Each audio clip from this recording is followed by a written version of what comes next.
Iran Israel युद्ध को 7 दिन हो गए। दोनों ही तरफ से हमले हो रहे हैं और इस जंग में ईरान में 600 से ज्यादा लोगों की मौत हुई है। इसराइल में भी 24 मौत हुई है, तो 600 से ज्यादा लोग वहां पर जख्मी हुए हैं। लेकिन हर दिन के साथ इस जंग की रफ्तार तेज हो रही है। चंद घंटे पहले इसराइल ने ईरान पर 60 जेट विमान से एक साथ हमला किया। कहा जा रहा है कि इसराइल ने ईरान के सैन्य ठिकानों को निशाना बनाया। परमाणु ठिकानों पर हमले की खबर आ रही है। इधर ईरान की तरफ से इसराइल पर 4 बैलिस्टिक मिसाइल दागने की खबर है। दोनों तरफ से हमला भीषण होता हुआ दिखाई दे रहा है और इस बात के संकेत मिल भी गए थे जब से खामेनी ने जो संबोधन किया उसमें उन्होंने क्लियर कहा कि उनके देश की इंटेंशन अब क्या है और उसका एक नमूना भी पेश किया गया। ईरान ने इसराइल पर अटैक किया, वो इसराइल जिसके पास आयरन डोम जैसे बड़ा सशक्त माना जाता है और जिसकी एक्यूरेसी सबसे ज्यादा मानी जाती है, वो भी नहीं रोक पाया और अस्पताल को टारगेट किया गया। यानी कि अब जो मौत की संख्या इसराइल में अभी कम दिख रही है, वो बढ़ सकती है।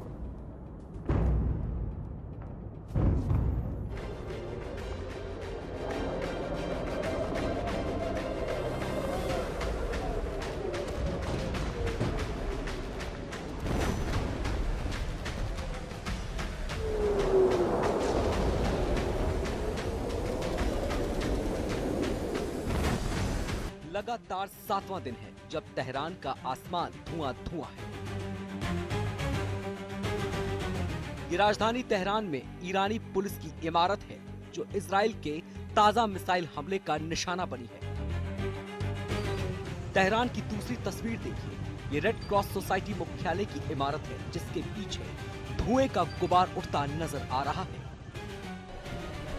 कुछ और तस्वीरें देखिए, ये तस्वीर भी ईरान की है। ईरान के सुप्रीम लीडर अयातुल्ला खुमैनी के संबोधन के तुरंत बाद तेहरान से सटे लाविजान पर इजराइल ने फाइटर जेट से हमला किया। माना जा रहा है कि इस इजरायली हमले में निशाने पर ईरान के सर्वोच्च नेता खुमैनी ही थे।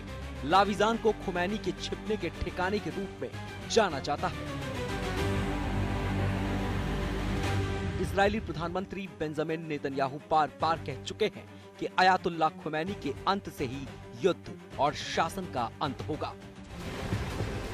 इजराइल लगातार पूरी ताकत से हमला बोल रहा है। ईरान के कई एटमी ठिकाने इस हमले में बर्बाद हो चुके हैं। लेकिन ऐसा नहीं है कि जंग में इजराइल अकेले हमला कर रहा है। ईरान भी अपनी पूरी ताकत से इजराइल पर पलटवार की कोशिश कर रहा है। तेल अवीव के आसमान में उड़ती ईरानी मिसाइलें देखिए और सायरन की आवाज सुनिए। शुक्रवार से अब तक ईरान 400 से ज्यादा बैलिस्टिक मिसाइल से हमला कर चुका है। इजराइल के मुताबिक ईरान के हमले में कम से कम 24 लोग इजराइल में जान गंवा चुके हैं, जबकि ईरानी अधिकारियों ने अपने यहाँ मरने वालों की संख्या 224 बताई है। बड़ा सवाल यह है कि इस युद्ध का अंजाम क्या होगा। बेंजामिन नेतन्याहू खुमैनी का खात्मा चाहते हैं और खुमैनी सरेंडर को तैयार नहीं है।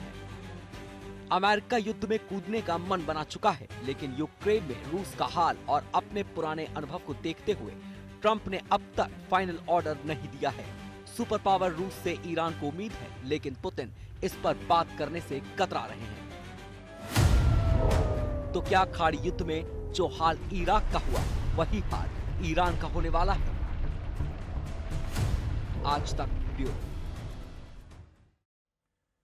तो हाइपरसोनिक मिसाइलें एक बार फिर से अब ईरान की तरफ से दागी गई, जिसमें इसराइल में भी नुकसान देखने को मिला। और इसी खबर पर हमारे संवाददाता अशरफ वानी हमारे साथ जुड़ गए। अशरफ, अब 7वें दिन में प्रवेश कर चुका है ये युद्ध, कहां आगे बढ़ रहा है, किसको अब ज्यादा नुकसान होता हुआ दिख रहा है, क्या कोई झुकेगा?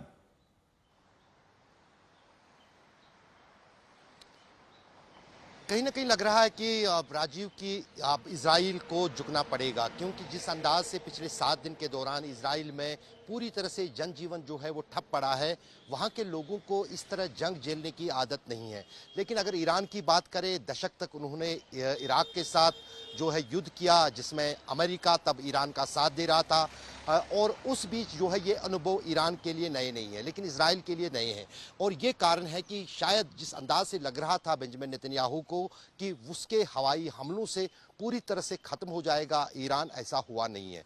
कोशिश की है इजराइल ने कि हर तरफ हर जगह चोट पहुंचाई जाए ईरान को, और उसमें किसी हद तक वो कामयाब हुए। खासतौर से अगर हम सैनिक कमांडरों के असैसिनेशन की बात करें या फिर सैन्य ताकत की बात करें, लेकिन जिस अंदाज से दावा किया जा रहा था बेंजामिन नेतन्याहू की तरफ से कि हमने पूरी तरह से जो हवाई संरक्षण है ईरान का उस पर कब्जा किया है, हम फ्री हैं ईरानियन एयरबेस पे घूमने के लिए, लेकिन कहीं ना कहीं जिस अंदाज से उनका एयर डिफेंस सिस्टम विफल दिख रहा है वो कहीं ना कहीं न सिर्फ इजराइल को बल्कि अमेरिका को भी चिंता में डाल रहा है।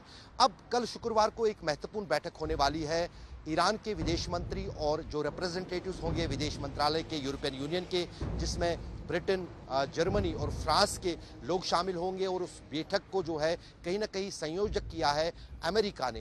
उस अमेरिका में सुना जाएगा ईरान की तरफ से क्या प्रस्ताव आते हैं और उस पर क्या जवाब मिलता है यूरोपियन यूनियन का पहले, और उसके बाद ही लगता है कि अमेरिका या जो डोनाल्ड ट्रंप है वो अपना अंतिम फैसला या आखिरी फैसला ले सकते हैं कि क्या वो इस युद्ध में कूदेंगे या नहीं, या क्या वो जो ब्लस्टर बम है वो इजराइल को मुहैया कराएंगे या नहीं।